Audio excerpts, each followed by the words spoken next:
airplane sign. All right, right now we are flying by Addison Airport. As you can see the airport sign there?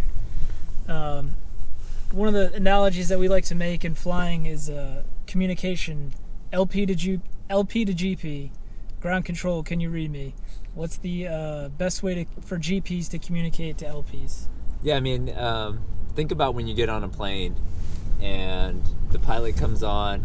He has a lot of confidence at the beginning of the flight, giving you, all right, we're going to be flying at 30,000 feet and we'll be there at 10:29 a.m. Like, that instills a lot of confidence, right?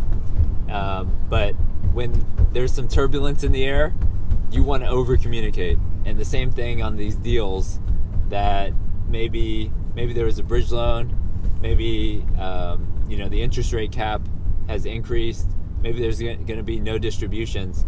There's going to be some turbulence coming up in some of these deals, and you as a GP have to over communicate. And so I want you to get on the mic, get on the email, turn the fasten seatbelt sign on, fasten seatbelt on immediately, and let the investors know what's coming up and what's going to happen. And the sooner you do that, the more communication that you have, the better prepared they're going to be. So you don't want to see people no seatbelt on, a lot of turbulence, they're hitting their head on the fan above you. You really want to be prepared and over communicate in this time of turbulence.